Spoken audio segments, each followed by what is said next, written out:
Hello. Now then, I'd like you to listen to a couple of sounds. He was a complete creation of his own making. I was the very, very first in the whole world. I've got plenty of other peoples. I've got 4 sisters and 2 brothers. They've all got plenty of kids. I've got plenty of kids on Jim will Fix It. So my kids, to me anyway, the best sorts of kids is they all go home to their parents.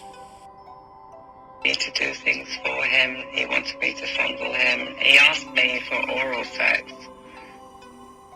We gave him every instrument that he needed in Brooklyn to prey on some extremely damaged individuals. Sir Jimmy Savile OBE, the man who has single-handedly raised more than £30 million for charity. Why have you said in interviews that you don't have emotions? Because it's easier. The truth is, I'm very good at masking them. I'm a rare breed insofar as I'm a single fella, and which is why when people say, "There are 5 places you've got to live in, aren't they expensive?" And I say, "Not as expensive as a wife." The Metropolitan Police say that it will now take the lead in investigating sex abuse allegations against the late Sir Jimmy Savile as more women come forward claiming to have been assaulted by the television presenter. Who's your best pal, Tony? I'm not Tony. No, Desmond.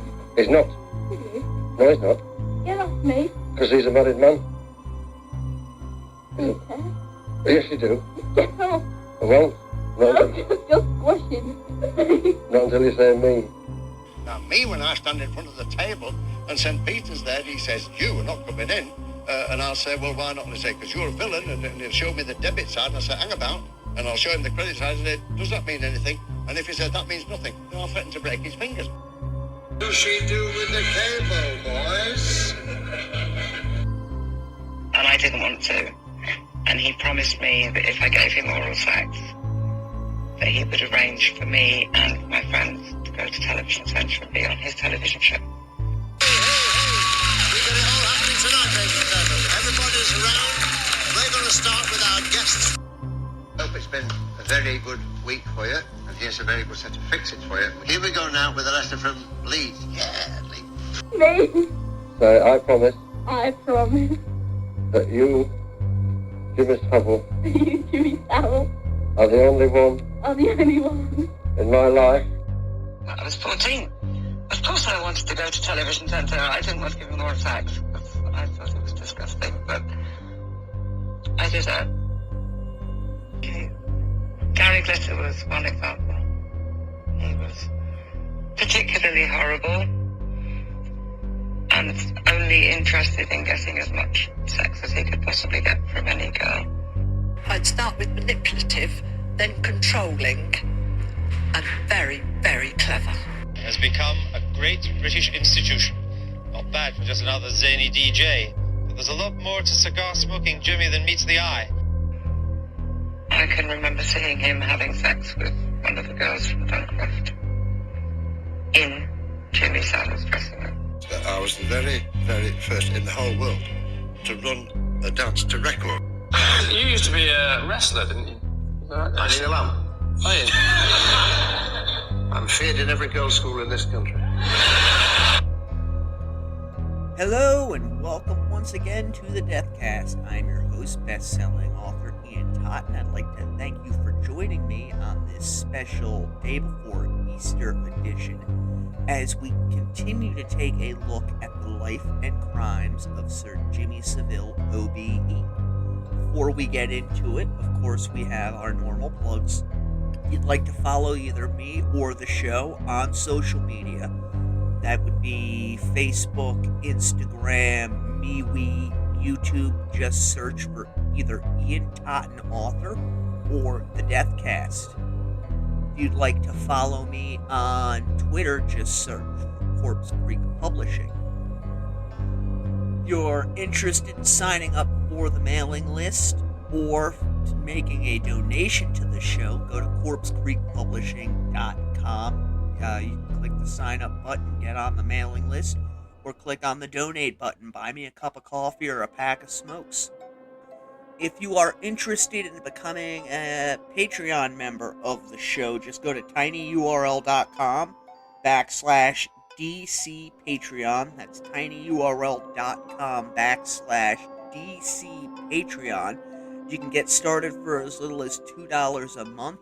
There's also a $5 tier. And if I can get 5 Patreon members to sign up by the end of May, I've got a special episode planned that I will drop. It's already been recorded. Those of you debating whether or not to sign up for the Patreon, it's pretty simple. It costs money to drop this show on all the various podcast apps and sites out there. So that's really what the Patreon is about. It's not about putting money in my pocket. It's about trying to help offset the cost of this show. So again, that's tinyurl.com/DC Patreon. If you're interested in finding any of my books, you can go to tinyurl.com/Totten_books. I'd like to thank everybody who has jumped on my morbid bandwagon the last couple of weeks. Specifically, Private Investigator Ed Opperman, who had me on his show a few weeks back to discuss Jimmy Savile. This show has absolutely exploded in terms of listeners, and I'm really excited and kind of overwhelmed and humbled by this. We actually were up in the top 200 of true crime podcasts on Apple Podcasts last week. So for everyone who's listening, thank you so much. If you like the show, please subscribe on your favorite podcast app. Don't forget to leave a 5-star review. They really do help with getting the show out there to more people. And if you leave a written 5-star review, you'll get it read on the air. Alright, that is it for the plugs and all of that nonsense. Get yourself something to drink, find a nice comfy chair, sit back and relax. I've got my coffee, I've got my cigarettes. Let's go into the crypt. As we left off last week, Savile is really going towards that superstardom that he has been craving and the acceptance of the establishment.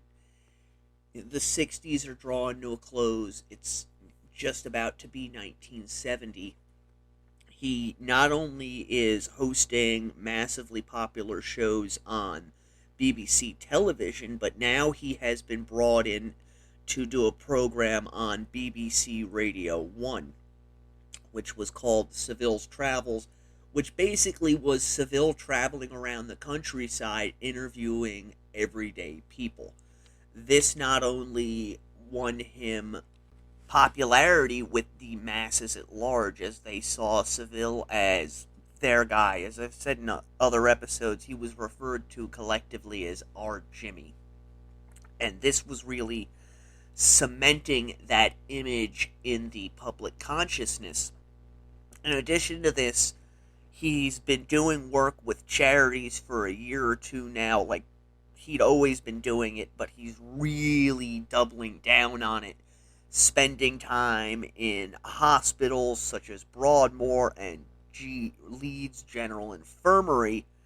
He's also brought this over into his Savile's Travel program, where he's pushing a girl for charity 13 miles, a young girl who's in a wheelchair, constantly plugging the charity work that he is doing almost in every public appearance in some way, shape, or form.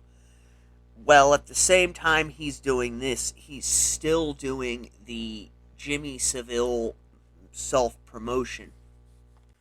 And people will say he was this, he was that, he was a good man, he was a bad man. Regardless of any of that, there was one thing that Savile surpassed everyone at, and that was promoting Jimmy Savile. I really don't believe there's ever been anybody before or since who has been a master at self-promotion like Savile was. Because everything that he did, whether it was appearances for, a cracker factory opening, or a charity event, or his radio program, everything all centered at the end of the day around him, the image he had built of himself, and getting that out there to the masses. He attracted crowds pretty much wherever he went. You can find archival footage of him online, and you'll see exactly what I mean. This skinny, bleach blonde-haired man in a tracksuit, or as they call it in Britain, a shell suit. Anywhere he goes, he's got massive crowds around him. Savile ascribed this to his ability to mass hypnotize people. Yes, you did hear me right. Jimmy Savile claimed to be a hypnotist, and in fact stated that he was told by a very famous British hypnotist named Joseph Karma that he had a special gift that not even Karma possessed, and that was the ability to mass hypnotize people. Whether Savile actually possessed this or not, I don't know, but what is known, and you can find a lot of documentation about this, people that spent any amount of time around Savile found themselves lulled by his tone of voice, his cadence. Whether or not this was actually hypnotism or not, I'm not going to speculate on. But he had a gift where he was able to get people to be not only massively comfortable around him, but get them to do the things that he wanted without telling them as much. And I think that's a pretty good definition of hypnotism. This didn't just, involve individuals in his personal life. It also, the public. They believed in what he was selling. And so did the girls that he encountered. I have to keep re-emphasizing this, that not everybody who was a victim of Savile was an unwilling participant in the things that he was doing. I don't know if that makes him so much of a hypnotist as it does just an expert salesman. Because that is in reality what Savile was. He was just the greatest salesman that you could possibly be. Anything that he attached his name to drew massive attention. Any appearance that he made drew mass attention. And he did this all the while bragging about the things that he was doing, whether it was how much money he was making. He would often tell reporters that, the money he was making for making this appearance at, the opening of a store, whatever it was going to charity. The reason for this was twofold. Savile was making a lot of money at this point, but it also helped continue to cast him in that perfect public light. And it kept people from questioning his lifestyle because, as I've talked about, Savile never stayed put in one place for very long. He was constantly on the move. And as the 70s really start rolling along, he's got the success of his show, Savile's Travels. He buys a camper van, a Mercedes, with a large bed in the back, bedecked to show some form of opulence, and it's out of this vehicle that he begins living out of as he traverses the country. Now, there will be other, and there have been other campers that he had set up in various areas throughout the country. But this van is his first known rolling home on wheels. And it's out of this van that a lot of his abuses are going to take place. I've read things that state from 1967 up until roughly around 1979 was the peak of Savile's abuse. And I can believe that because at this point he is, like I said, he's going towards that superstar status. But as the decade progresses, you will see he goes from beyond being just a superstar. He becomes a megastar in Great Britain. And with that mega stardom, obviously, people flock to him. He has a lot of opportunities to do things that polite society would frown upon. Things he'd been doing for, at this point, well over a decade. Before we transverse into the 70s, though, just a couple of things that happened as 1969 wrapped up. Savile was the first civilian presented with a Marine Commando Green Beret, which Savile ended up being buried with. So, on top of everything else, he was an honorary Green Beret. In September of that year, he emceed a Radio 1 program called Speakeasy, which was part of BBC Radio 1's religious broadcasting department. And basically, it was the BBC's way of assuaging the outraged individuals within the society who thought that the rock and roll that they were peddling was morally corrupting their children. Again, I've talked about in other episodes how Savile always seemed to slip in something about his religious beliefs and how he was a strong Catholic and how the good that he did was outweighing the bad that he did. This is the first time on a national level that he brings the idea of his religion to the masses. He'd been doing it in bits and spurts throughout the years, but now he's really got a vehicle to push his religious beliefs on the teen youth of the nation. Speakeasy covered a variety of topics, whether it was censorship, drugs, alcohol, teenage marriage, teenage sex. And again, you see, that's something that Savile likes to come back to discussing. Is sex, specifically premarital sex. Remember, he's a Roman Catholic. The Roman Catholic Church looks down upon premarital sex. And in one program where they were discussing birth control, Savile stated, "I have never given anyone a kid in my life, and I'm sure that if I was having it off and the Pope said I had committed a sin by not producing offspring, I would say I'd wait to appear before our Lord, because I don't think he'd be that unreasonable." And Savile was able to get away with saying these kinds of things when many others were not able to talk, whether it was in veiled suggestions or openly, about their escapades. And this was during a time and in a country where any talk of sex was considered a scandalous affair, to say the least. I mean, even in our society today, you look at it and there are people who just are over-sexualized and throwing it in your face constantly, and then you have other people who are tight-lipped and don't say a word. Savile walked that fine line between both. He said just enough that you knew he was doing things, but not enough to enrage the establishment or the consciousness of the country at large.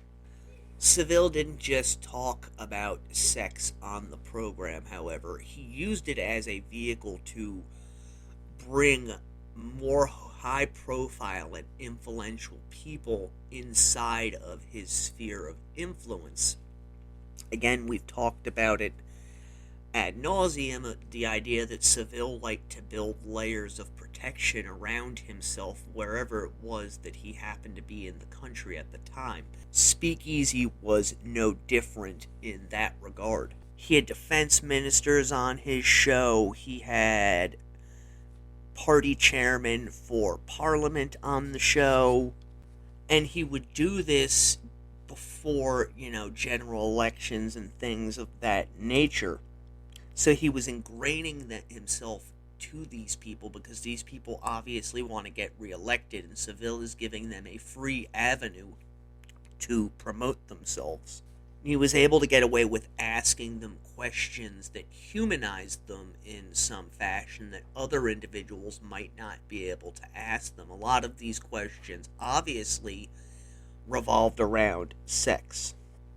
All of this led the BBC to increasingly entrust Savile with more and larger projects, such as the television show on BBC Two, 10 Years of What, which was a look back at the 1960s. And on this show, Savile interviewed individuals who had been important within British society, as well as made an impact on British life. Some of these include Cardinal Heenan, who was the Archbishop of Westminster, Enoch Powell, who was the Secretary of Health at a period of time in the 60s, as well as a member of Parliament, Arnold Schlesinger, who was an aide to President Kennedy. The list goes on, and the people at the BBC, some of them were skeptical, and once again, Savile proved them wrong, as the show, while not a smashing success, was nevertheless successful. This raised Savile's stock within the BBC. A profile piece on Savile in the magazine Listener later stated, "The way he conducted himself in BBC TV's review of the decade persuaded many of those within television who had dismissed him as a mere fairground huckster that he had a keen understanding of current affairs, and in Speakeasy his capacity to grasp the most esoteric of subjects and conduct discussions with some high-powered intellects betokens an active brain under the cloth and bells." You can see from that statement that Savile was something of a chameleon, in that he was able to transverse between social and economic class and commoners and individuals of importance. And this is part of his appeal to people. He's really an everyman who goes so much further than every man. Intermingled with all of this are the stories that would come out in later years regarding, alleged assaults, as well as Savile's own recounting of events. And then there are women who came forward who stated that they were underage. They went along with what he wanted because of who he was and what he could give them, or what they perceived he could give them, but in later years they realized that what he did was criminal. And then you have individuals who threw out stories of one of the best known individuals in Britain basically attempting to rape them on the streets. Right around this time that Savile is doing Speakeasy and 10 Years of What, he's alleged to have pulled up alongside a 19-year-old woman and offered her a ride, which she readily accepted. Upon seeing who he was, Savile apparently drove this young woman back to his camper, at which point he attempted to rape her before telling her to take a souvenir, which was a crucifix, and telling her to get out of his camper. This is one of those stories that, at least to me, is absolutely unbelievable. And the reason it is unbelievable is, again, Savile is one of the most well-known, if not the most well-known faces in Great Britain at this period of time, and the idea that he would openly, on a crowded public street, pick up a woman and then attempt to rape her, that loses a little bit of credibility. People would have definitely have seen and remembered a man driving a Rolls Royce picking up a 19-year-old woman in broad daylight on a crowded city street. Savile, as I understand him, was much more low-key when he actually went out and found himself a partner, be they willing or not, than this story suggests. He was not about to risk everything that he had by going out and so blatantly committing an assault. This falls into the category of stories of him raping and molesting boys in rooms filled with people who were watching and laughing. As was demonstrated last week, Savile was much more likely to get those in power to be accomplices in his crimes than he was to go out and commit an assault like this. He was also known to frequent prostitutes, specifically in the Leeds area. Things that can be, ascribed and written away as just having a bit of fun, or in the case of prostitutes, can be conducted discreetly. Which I think is an important aspect of Jimmy Savile that's often overlooked. He might talk a good game about the things that he was getting into, but he never named names. And beyond a few people who came forward to the police that were dismissed, nobody ever came forward during his lifetime, really. We will get back into this discussion in just a moment.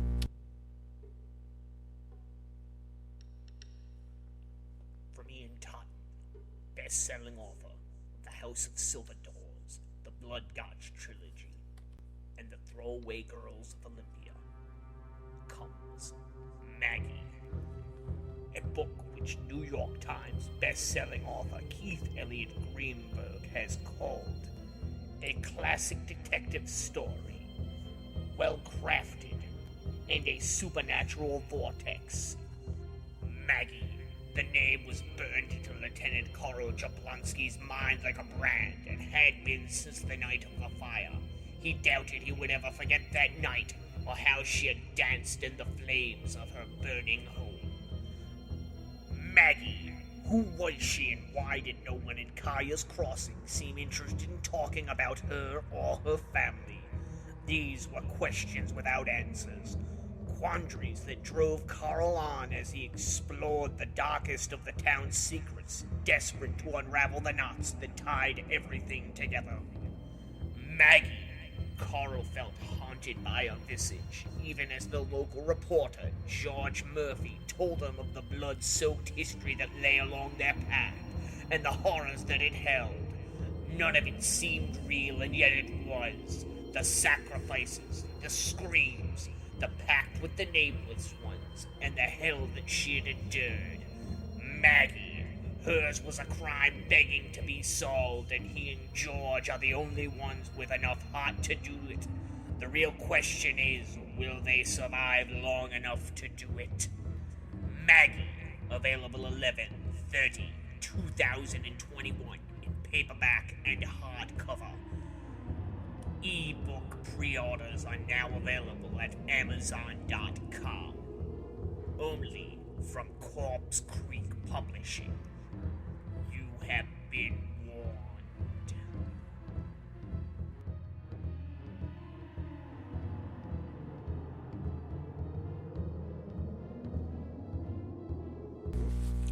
And we are back. You can find that book, Maggie, at tinyurl.com/Maggie book. As we were discussing, one of the tales that has come out since Savile's passing about his supposed assault on a 19-year-old basically in broad daylight in a crowded downtown, and how it was very unlikely that Savile would perpetrate such a crime given how high profile he was, how easily he could obtain companionship, his proclivity for engaging the services of prostitutes, etc. Savile did engage in assaults that were unwanted. There are many, many believable tales of women coming to his caravan and Savile getting them inside, and once inside locking the door and leaping upon them. And people knew about these assaults, although not the circumstances of them. There have been numerous interviews done throughout the years since his passing of individuals who saw Savile's caravan, quote-unquote, rocking, and knowing that he was in there with a young woman. Whether they knew their age or not is unknown. But because of this type of stuff, seeing his van rocking all of the young girls around Savile, people in the BBC began talking in the hushed corridors of Broadcasting House about him, and it was one of those things that they knew about it, but they didn't go to anybody with it because they feared what might happen to them should they kill the golden goose that's laying the golden eggs. The golden goose in this regard being Savile, because Savile was guaranteed money at this point, and when at the end of the day, that's what everything comes down to. You see a lot of people on internet chat boards and YouTube videos, things of that nature. You know, if people knew about this, why didn't they say something? Money. It's as simple as that.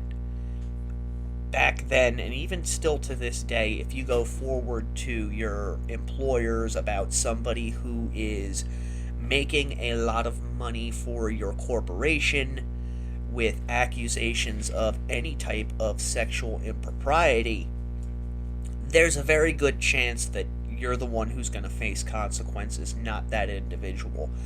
Back during the 60s and 70s, it was a guarantee that nothing was going to happen, especially with a star of Savile's caliber.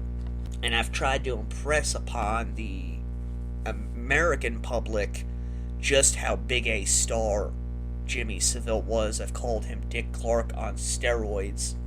It might be fair to state that he was of a rarefied air. He was a rock star who didn't play any instruments, but he was a rock star nonetheless. But he was the establishment's rock star. Everything he touched turned gold. Anywhere he went, dollar signs appeared. And the people high up in the BBC understood and knew this, and also knew that they needed to protect him no matter what. Now, whether this is something that was openly stated in boardrooms or in offices is unknown, but it was something that was known throughout the BBC, that Savile is the Pied Piper, the chosen one, and that you don't cut off your nose to spite your face. If we do something such as fire Jimmy Savile, we're going to be cutting our own throat, because he was so extremely popular, and his popularity continued to grow as the years went on. So revered was Savile that in January of 1970, he was granted an appearance on the television program This Is Your Life. This Is Your Life was a program that would surprise people by, stepping out of parades to, ambush them, or while they were walking down the street, and it was invariably somebody who was important and influential. I believe there was even an American program under the same title, and what they would do is they would go over your life, and you would hear a voice talking, singing your praises before that individual was revealed. And it was considered to be a fairly big honor to be gifted with an appearance on This Is Your Life. They gave you a book commemorating the entire thing. For Savile, this was another brick in the wall that he was building, that he was and had been accepted by not only society, but the establishment. And a lot of this acceptance stemmed from the fact that he parlayed his celebrity into helping others. Savile liked to state that he gave more than half of his yearly earnings to charity. And this wasn't something that he stated once or twice during his lifetime. He stated this continuously throughout the years to really anybody who would listen, that look how great a guy I am. I'm making all of this money, but most of that goes to charity because I don't need that much to live on. Some people might be wondering, how can that be so? Well, remember how big a star Savile was. And even at this point, 1970, he is a massive star. If he went into a place, more likely than not, he did not have to pay for his own meals. They were being comped to him, because just having a celebrity of the caliber of Jimmy Savile in your establishment was seen as not only an honor, but it would also result in sales in the future from others, because a lot of these places would take pictures of Savile at their restaurant and then hang it up on the wall to let customers know, look how good we are, even Jimmy Savile comes in and eats here. 1970 ends and 1971 rolls around, and the first of many scandals to rock the BBC, particularly in regards to pop culture, occurs. And it specifically is surrounding the Top of the Pops program, of which Savile was one of the presenters.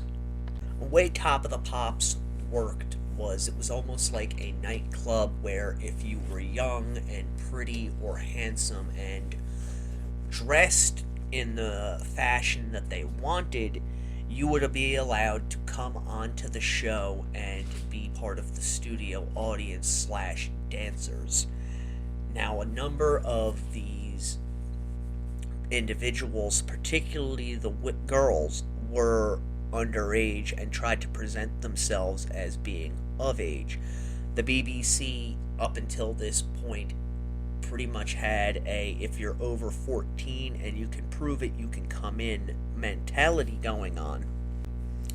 And unfortunately, a lot of the young people who came into the show saw that being on this show was their way to becoming a star. This is because some members of the audience over the years had gone on to bigger things. I believe a few of the dancers had gone on to become singers of some level of success. But really, these were starstruck kids who wanted to be around the individuals that they idolized and saw this, opportunity to be on this show as not only a way to be around these individuals, but also possibly become famous themselves. In reality, these young women were coming on to the show. A lot of them were dressed provocatively, and that's not an excuse for what happened to them, but they're around, famous virile individuals, and many of them did end up in these stars' beds. So the scandal began slowly with the revelation of Paola, which was record companies paying either disc jockeys or the station itself to pay specific records in order for that record to become a hit. It became known as the Paola Scandal, and it was a huge deal, which, I cannot grasp why it was such a big deal, because they had been openly doing this during the 1960s. A good example is when Savile started as a radio DJ, and he had his program that specifically promoted Warner Brothers artists in the UK. That would be the Decca radio programs. And this wasn't just a scandal in the UK.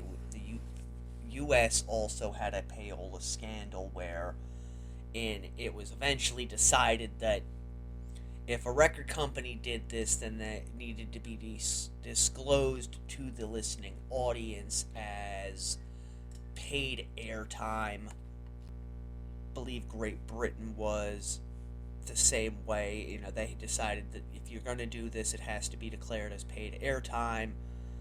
You know, they cited improprieties and underhanded practices. Reality of it is that this was just the government's way of letting it be known that if money's changing hands, we want our cut of it in forms of taxes. And I say that because payola still goes on in the music industry with radio stations. Now, though, instead of giving the disc jockeys money or the radio stations money, the record company will invite them to gala events or offer them trips and things of that nature. But at this period of time, 1970, 1971, it was a huge scandal, and all of the radio stations in Britain were reeling from these revelations. Add into this the revelations that were about to come concerning Top of the Pops. As I discussed a few moments ago, a lot of these young women who were going to Top of the Pops and getting in as dancers were having sex with the DJs who were presenting the show, as well as with the rock stars who were performing on the show. One of these young girls by the name of Mcalpine ended up overdosing in beginning part of 1971. She was 15 years old. She was found by her mother with a bottle of empty sleeping pills next to her and a red leather-bound diary.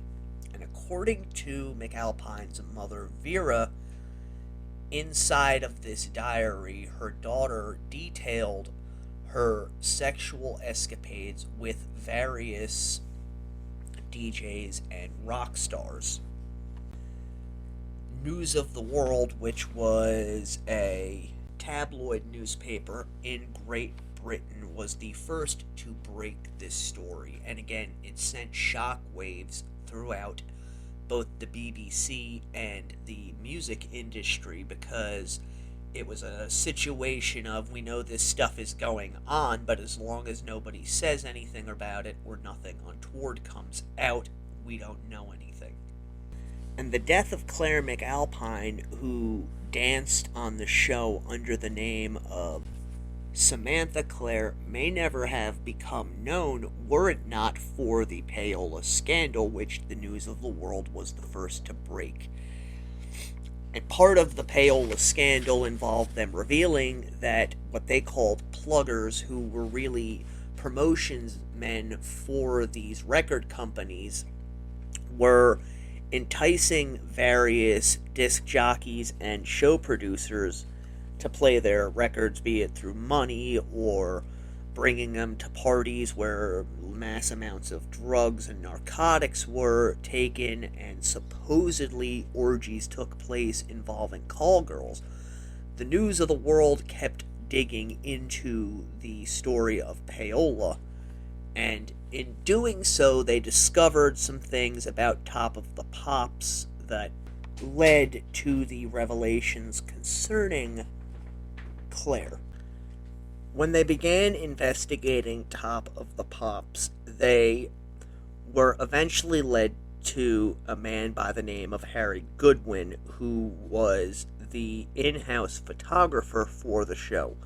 Now, Goodwin was one of Savile's friends from back in the days of working for Bill Benny, who, if you will remember, was the pro wrestler turned godfather of Manchester. Now, Benny is seen as something of an icon in the pop music industry because of his work on Top of the Pops and the photographs he took. However, Goodwin was doing other things at Top of the Pops that were largely brushed under the rug in the years since the revelations came to light. Undercover reporters recorded Goodwin telling a musician about how he was taking pornographic pictures of the young girls who were appearing on the program, They also recorded Goodwin telling a rock star that he was making pornographic videos involving some of these young women and showing them to people. According to the recorded conversation, Goodwin stated to this star who was interested in purchasing one of the films, "You're not having it because name redacted is one of my best customers and he has not seen this yet. He will go mad when he sees this." Interestingly, Goodwin was found not to be in possession of any of the offending materials when police came to look inside of all his lockers. However, he let it slip during the interview where he stated that nothing was found, that he had in fact been tipped off by a friend that this raid was forthcoming. So right after the revelations concerning Top of the Pops came out in News of the World, Claremic Alpine, who was 15 years old, wound up dead. This was about 2 weeks after the interview with Goodwin was revealed. According to Claire's mother, Vera, she had read her daughter's diary about a month beforehand and was appalled by what she discovered within, namely that her daughter had been sleeping with one DJ from BBC's radio programs, but also that she had been sleeping with one of the presenters from Top of the Pops. And upon learning this information, she forbade her daughter from appearing on Top of the Pops again. There are two versions of the story regarding why Claire Mcalpine took her own life. One is that she was so shamed by the things that she had done that she took the sleeping pills, although this is contradicted by the fact that people who knew Claire Mcalpine from those days went on the record, although their names were redacted at the time because of their ages, and told reporters that she had flat out stated that all she wants to do is be on TV, and if that means that she has to sleep with the men presenting the television, then that is what she is willing to do. The other version of the story is that when her mother forbade her from appearing on television again, she was so distraught after losing the one thing in life that she wanted that she decided she could no longer continue on with living and thus took her life. Out of all this, there were inquiries launched both internally by the BBC as well as by Scotland Yard, and it's interesting to note that Jimmy Savile, out of everybody involved with the presenting side of Top of the Pops, made appearances in public to try and assuage the opinion of people regarding the show. And in doing this, he pretty much came out and said that, yeah, I'm having sex with underage girls, or at least girls who are not 18. Remember, the age of consent in Britain at this time was 16, and stating he had many girlfriends and he counts them and their parents among his friends. In an article with the Daily Express, he stated, "Many a time I have dated a good-looking girl I've met on the show, but what I say to them is, ask your folks if I can come around for tea. I much prefer being with a family with a pretty girl in the center than a session in the back of my car. For one thing, you can't see how pretty the girl is in the back of my car." When discussing the show, Savile tried to present it as a family-type atmosphere.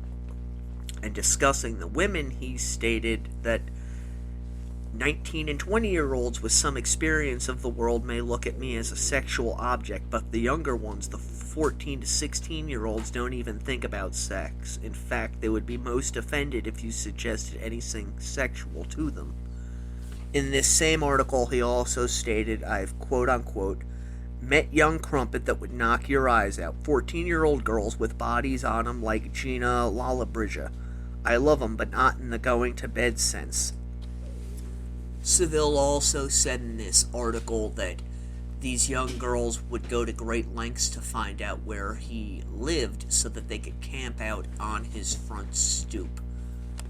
Some people have dismissed this notion as Savile simply trying to tell the world what he was doing while trying to make it seem wholesome and, a wink, nod, this is what I'm doing, but look, they're coming to me.